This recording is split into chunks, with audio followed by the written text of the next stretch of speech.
بسم الله الرحمن الرحيم الحمد لله غافر الذنوب عن بعض عباده محجوب أشهد أن لا إله إلا الله وحده لا شريك له المرغوب وأشهد أن سيدنا محمدا عبده ورسوله المحبوب شهادة تنجينا من العذاب والحروب أما بعد.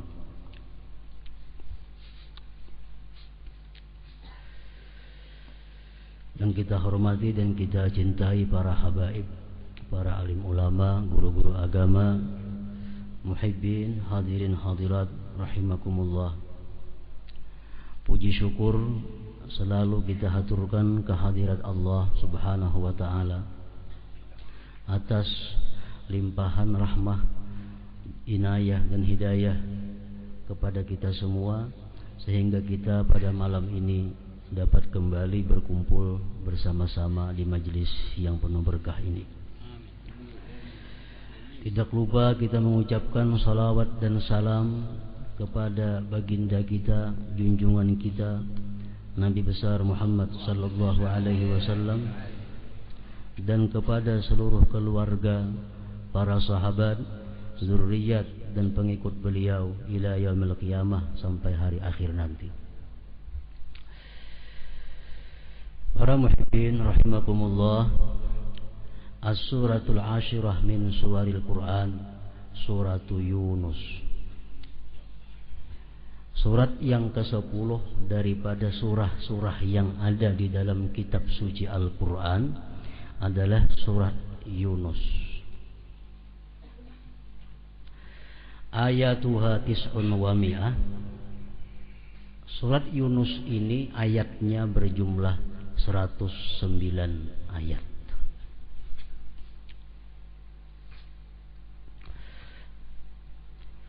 Dinamai surat yang ke-10 ini dengan surat Yunus karena di dalam surat yang ke-10 ini ada menceritakan, mengisahkan tentang Yunus dan kaumnya.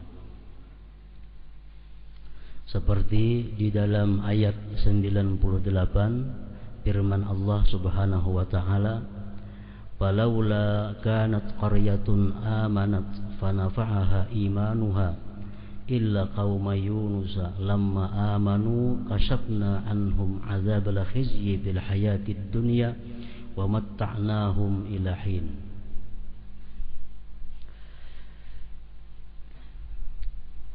Arti daripada ayat tersebut adalah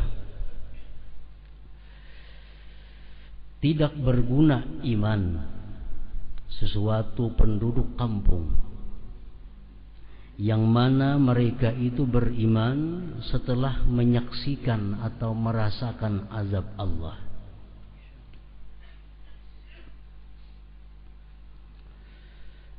Satu penduduk yang ingkar kepada Allah, kemudian begitu turun ke penduduk itu azab Allah, baru mereka beriman. Nah, iman seperti itu tidak ada gunanya lagi. Illa qauma Yunus, kecuali kaum Nabi Yunus, kecuali umat Nabi Yunus.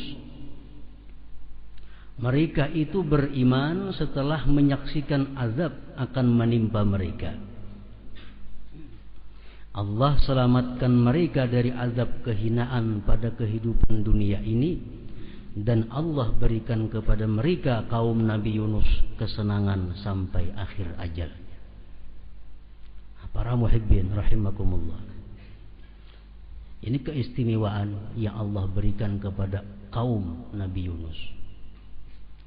Biasanya satu kampung atau negeri yang ingkar kepada Allah, yang tidak mau menurut ajakan Rasulullah, kampung itu akan diturunkan azab. Kalau azab sudah turun, mereka beriman, imannya kada berguna lagi. Kecuali kaum Nabi Yunus ini. Mereka ingkar kepada Nabi Yunus, Allah menurunkan azab, mereka beriman, Allah terima imannya, Allah selamatkan mereka. Al-Imam At-Tabari dalam tafsirnya beliau berkata, ini khusus untuk umat Nabi Yunus saja. Tidak ada umat yang lain diberikan keistimewaan seperti itu. Para muhibbin rahimakumullah, sebagaimana kita mengetahui dari sejarah Fir'aun dan kawan-kawannya mengepung Nabi Musa alaihissalam. Begitu Fir'aun dan kawan-kawannya sampai di tengah laut, laut kembali berkumpul, laut kembali bersatu, Fir'aun dan jemaahnya tenggelam. Fir'aun beriman kepada Allah saat itu, tapi sudah tenggelam, sudah kena azab Allah. Nah, Allah kadang menerima lagi imannya Fir'aun itu.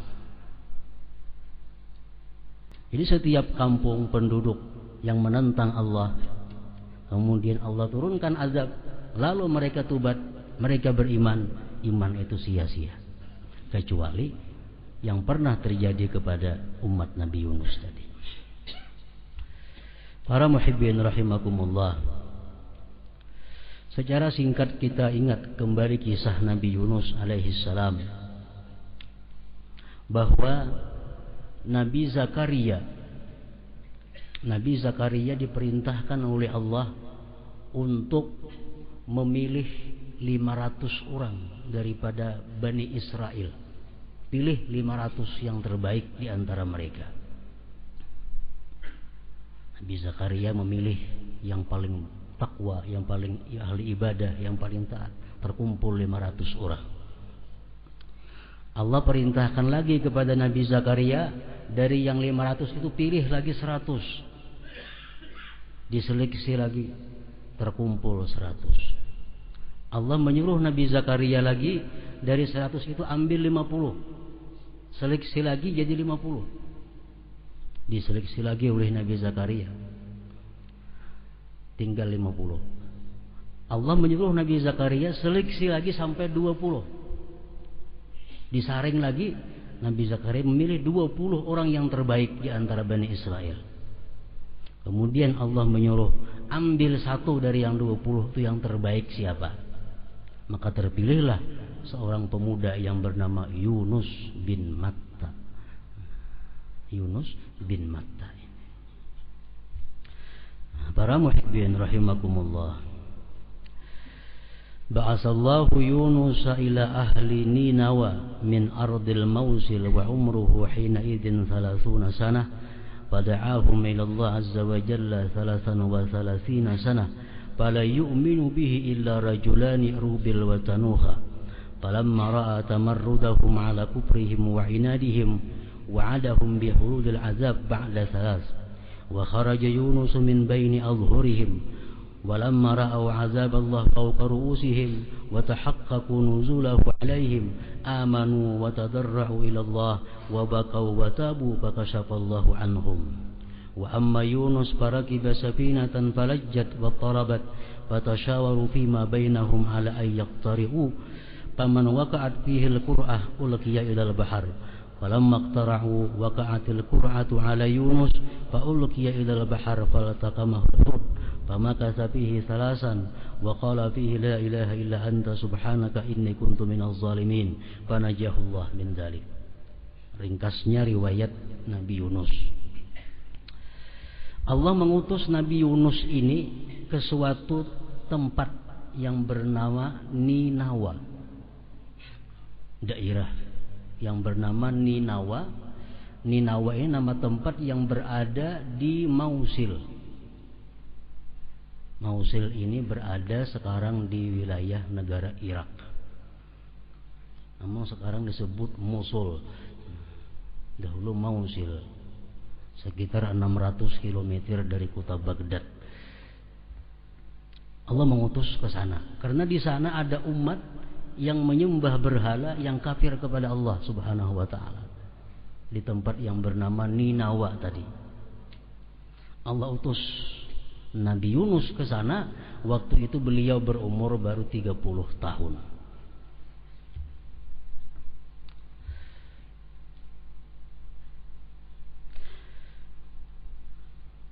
Kemudian Nabi Yunus berdakwah di situ selama 33 tahun berdakwah siang malam.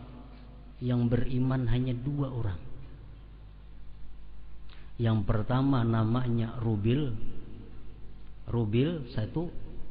Yang kedua bernama Tanuha.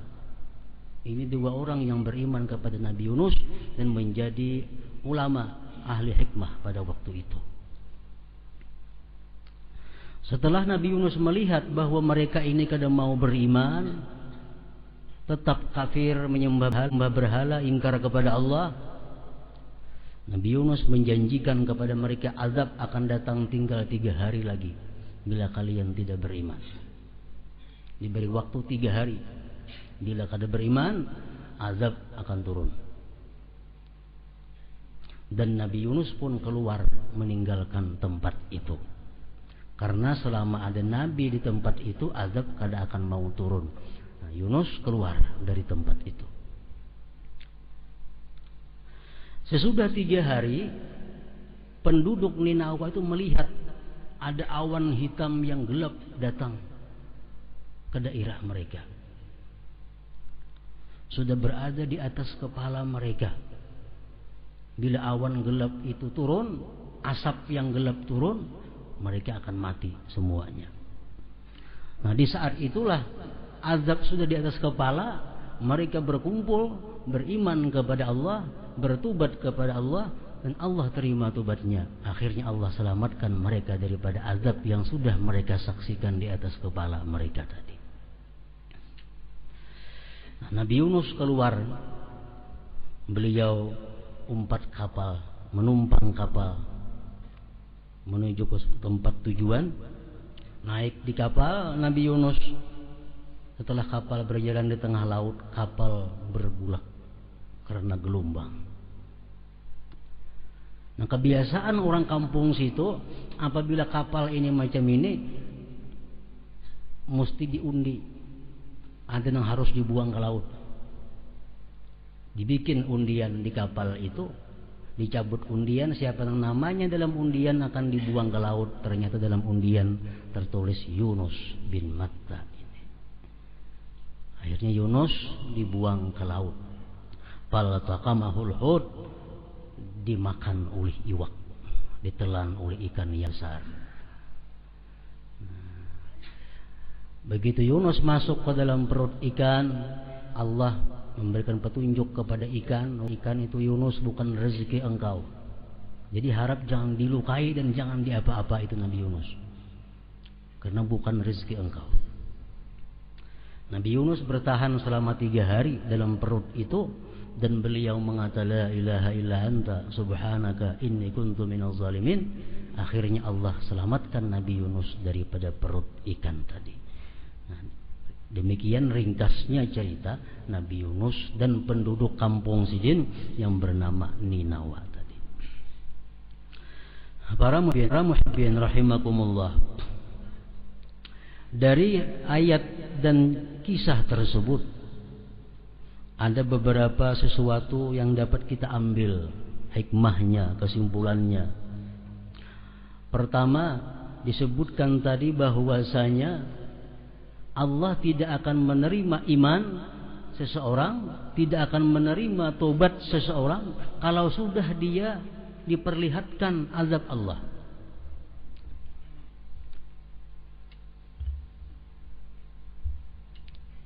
Nah, sama halnya yang demikian itu, Rasulullah mengatakan bahwa iman dan tobat manusia tidak akan diterima lagi apabila nantinya matahari sudah terbit di sebelah barat. Nah, 2 jam sudah, 4 jam kada berguna lagi iman. Sudah matahari terbit di barat, hanyar masuk Islam. Nang berdosa hanyar bertobat, kada diterima lagi tobatnya. Yang ketiga, tobat dan iman itu tidak diterima lagi oleh Allah Subhanahu wa ta'ala apabila roh kita sudah sampai di hulqum atau tenggorokan. Orang tuh garing, antak-antak, batis sudah kada singgerakan lagi, tangan kada singgerakan lagi, Cuma tenggorokan aja bergerak lagi. Nah, itu ngarannya roh sudah sampai di tenggorokan. Dalam saat itu dia tobat, atau saat itu dia beriman kepada Allah, atau saat itu dia mengucap la ilaha illallah, sia-sia. Kenapa? Karena roh sudah berada di hulqum. Rasulullah sallallahu alaihi wasallam bersabda, "Innallaha yaqbalu taubatal 'abdi ma lam yughargir." Rawahu Tirmidzi. Allah masih menerima tobat hambanya selama roh itu belum sampai di tenggorokan ini. Nah, jadi kalau roh itu sudah sampai di tenggorokan, ada usah lagi dizikirkan dalam sakarat itu. Kalau tangan masih bergerak, batis masih bergerak, ayo dizikirkan di telinganya. Kalau sudah ruhnya sampai di sini, kada perlu dizikirkan lagi. Karena sudah kada berguna lagi iman atau tobat seseorang di saat itu. Firman Allah Subhanahu wa taala dalam Al-Qur'an, "Laisatit taubatu lil ladzina ya'maluna as-sayyi'at hatta idza hadara ahadahumul maut qala inni tubtul an." Tidaklah tobat itu, tidak ada tobat bagi orang yang beramal kejahatan, sehingga manakala hadir akan dia oleh kematian, dia berkata, "Aku sekarang tobat." Tidak ada tobat lagi, kata Allah Subhanahu wa taala. Nah, jadi bertobat kepada Allah bagi kita ini sebelum roh sampai di tenggorokan itu. Para muhibbin rahimakumullah, salah seorang sahabat dulu pernah bertanya kepada Rasulullah, "Ya Rasulullah, ma haddut taibin?" Apa batasnya orang tobat itu? Sampai kapan batasnya tobat itu diterima oleh Allah Subhanahu wa taala? Rasulullah menjawab, "Man taba qabla mautihi bisanatin qabilallahu taubatah." Barang siapa mati, barang siapa bertobat setahun sebelum matinya, Allah terima tobatnya. Barang siapa bertobat selama setahun sebelum matinya, Allah terima tobatnya. Jadi setahun sebelum mati dulu tobat, Allah terima. Kalau kada sampai setahun, kada Allah terima lagi. Lalu Rasulullah berkata, "Ala wa inna dzalik lakatsir." Ya Nabi, itu kebanyakan setahun itu kalawasan. Nah, kalawasan setahun itu. Akhirnya beliau bersabda lagi, "Wa man taba qabla mautihi bi jum'atin qabilallah taubatah." Siapa yang tobat kepada Allah seminggu sebelum matinya, Allah masih menerima tobat. Seminggu sebelum mati tobat, Allah masih menerima. Kemudian Rasul bersabda lagi, "Ala inna dzalika lakatsir." Itu pun kebanyakan juga ya Nabi, kalawasan juga. Kemudian beliau bersabda, "Faman taba qabla mautihi biyaumin qabilallah taubatah." Siapa yang tobat kepada Allah sehari sebelum mati, Allah terima tobatnya. Sehari. Itu pun kata Rasulullah kalawasan juga. Paman taba qabla mautihi qabla an tuwarghira nafasuhu qabilallah taubatah. Siapa yang tobat sebelum ruhnya sampai di tenggorokan, masih Allah terima tobatnya.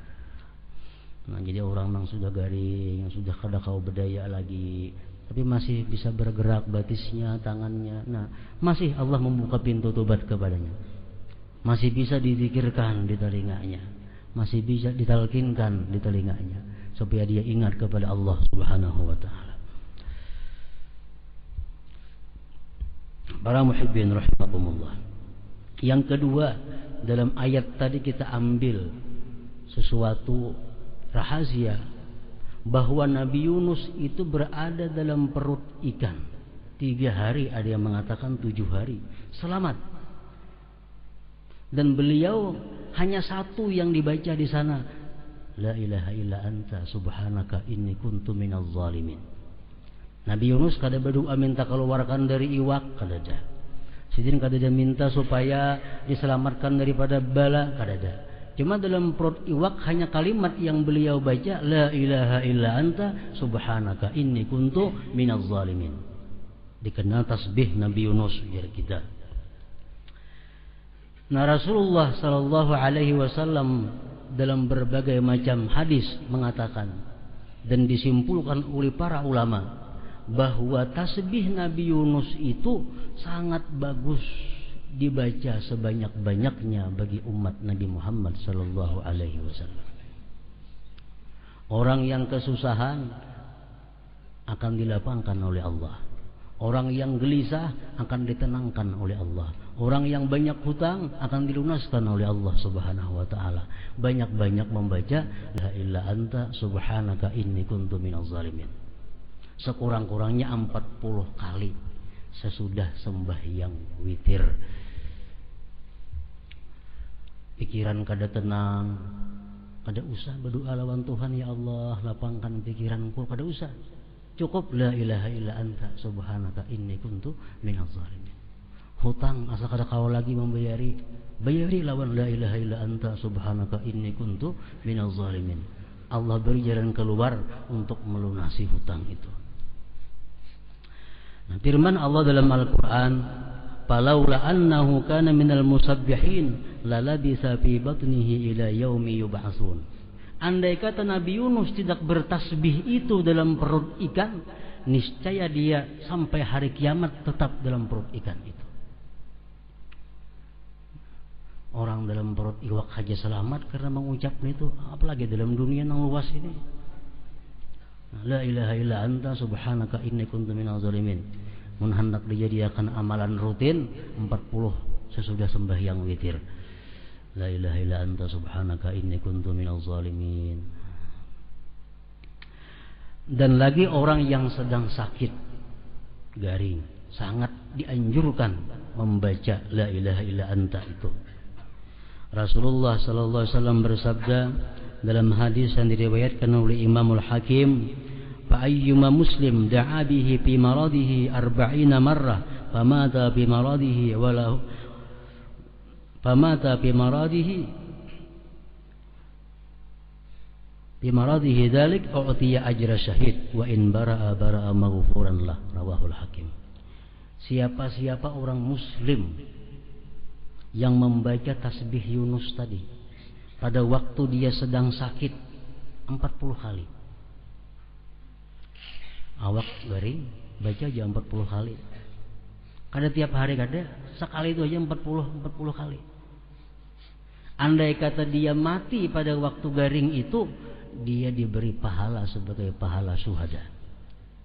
Andai kata dia sembuh dari sakit itu, bara'a maghfuran lah, dia sembuh, diampuni dosa-dosanya.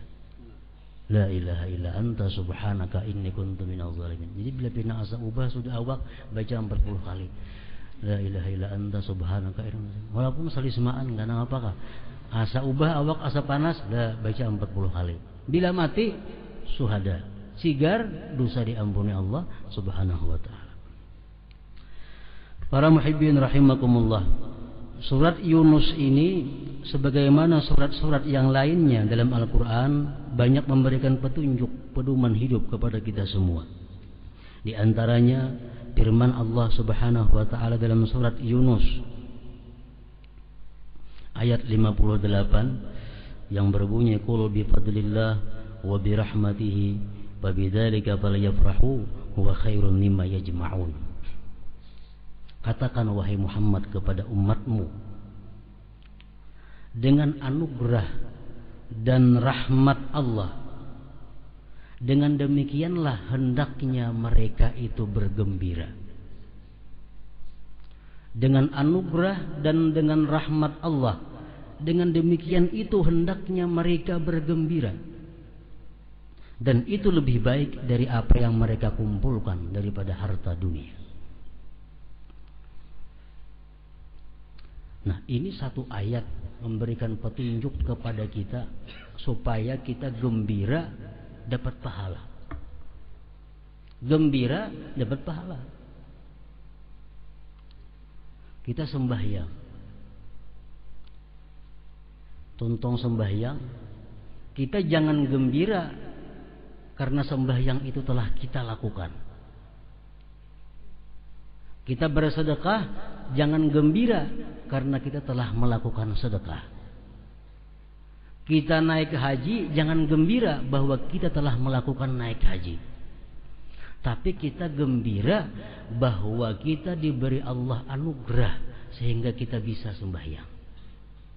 Kita gembira diberi Allah rahmat anugerah bisa bersedekah. Jadi kita gembiranya itu kepada anugerah Allah, bukan kepada perbuatan kita. Nah, itu akan terhindar dari berbagai macam penyakit hati seperti ria, ujub, sombong dan lainnya.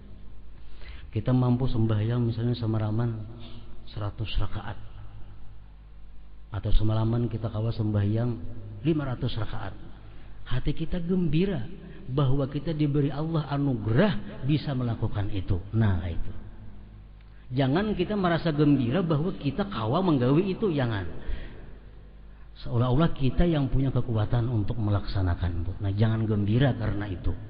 Kita gembira karena itu anugerah Allah kepada kita, rahmat Allah yang diberikan kepada kita sehingga bisa melaksanakan ibadah.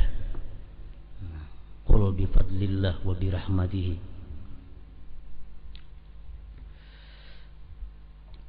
Para ulama tasawuf mengatakan berkaitan dengan ayat dalam surat Yunus ini,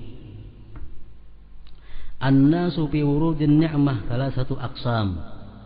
Manusia menyikapi datangnya nikmat Allah kepada mereka ada 3 macam kelompok manusia. Kita dapat nikmat, ada 3 macam kelompok menyikapi nikmat itu. Qismun yafrahu bin ni'mah wa yatalazzazu biha la yaral mun'im in aqbalat istaghala biha wa in faqadat istaghala bi talabiha. Satu kelompok manusia kalau datang nikmat dia gembira dengan nikmat itu. Dan dia bersenang-senang dengan nikmat itu tanpa ingat kepada Allah yang memberikan nikmat. Datang makanan, gembira datang makanan, bersenang-senang dengan makanan, lupa bahwa itu adalah anugerah Allah.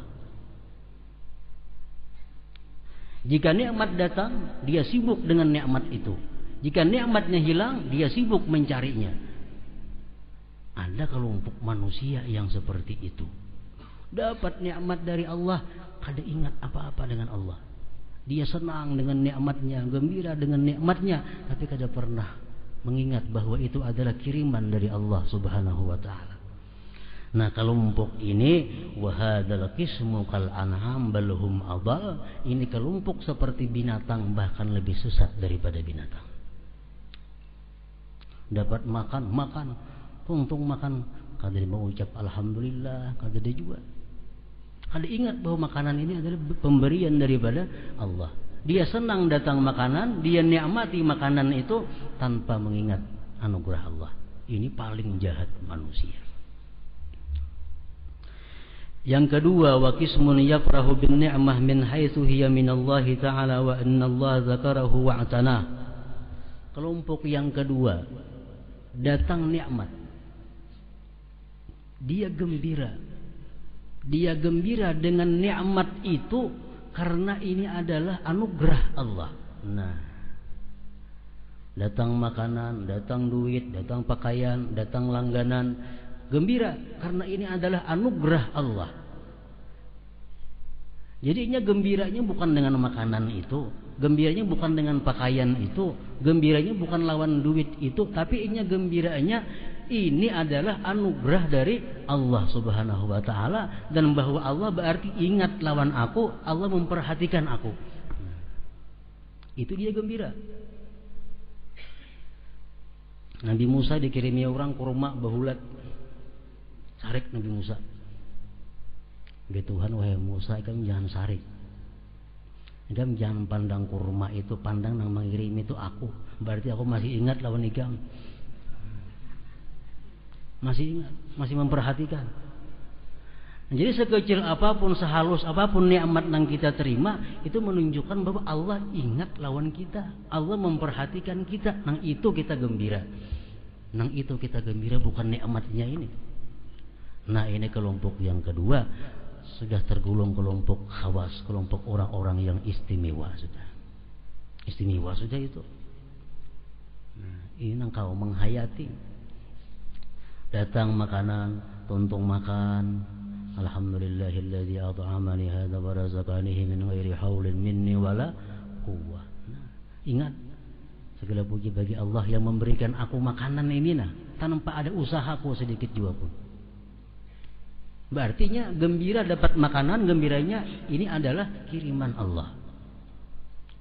Datang baju, gembira, pakai baju alhamdulillahilladzi kasani hadza min ghairi haulin minni wala quwwah. Ingat bahwa baju ini adalah kiriman Allah. Aku senang menerima ini pakaian karena dikirimi, diberi oleh Allah. Ini anugerah Allah. Nang disenanginya itu bukan bajunya. Nah ini kelompok yang kedua. Ini sudah kelompok istimewa. Kelompok yang ketiga, wa qismun yafrahu billah wa yatalazzadu bi dzikrihi wa madhi. Kelompok ini dia gembiranya dengan Allah semata dan bersenang-senang dengan zikrullah dan memuji Allah.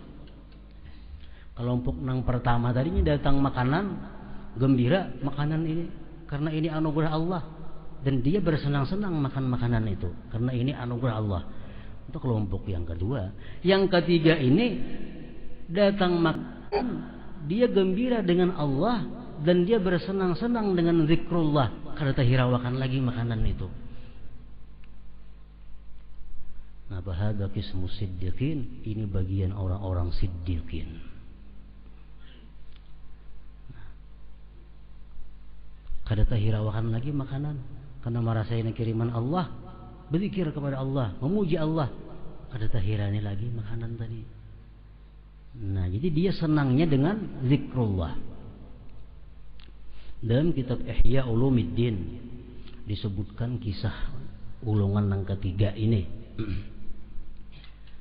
Ada seseorang laki-laki hendak dengan sepupunya yang perempuan, dan kebetulan sepupunya perempuan itu pun sudah lawas juga hendak lawan laki-laki ini.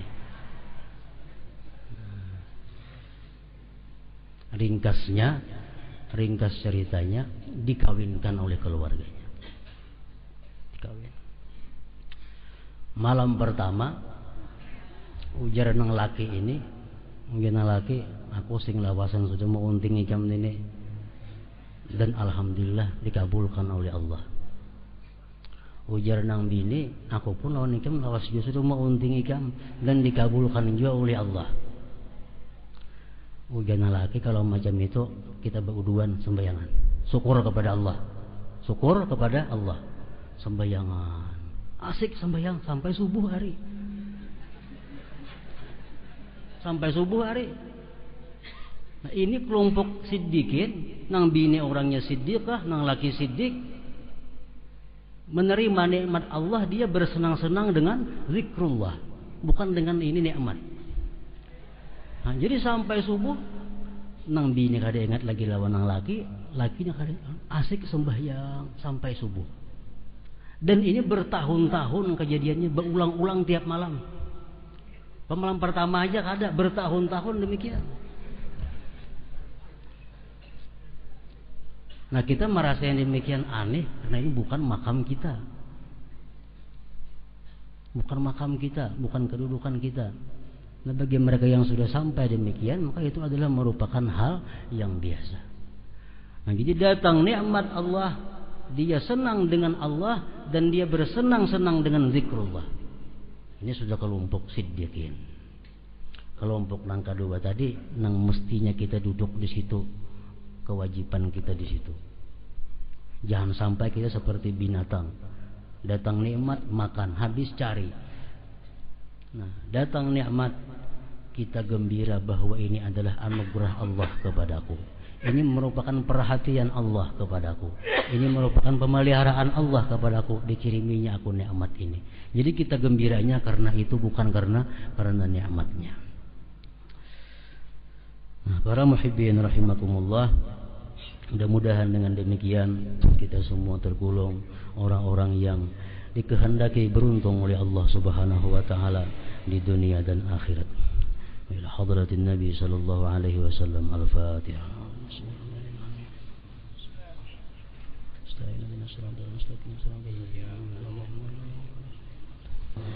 يا أيها الراجون منه شفاعة صلوا عليه وسلموا تسليما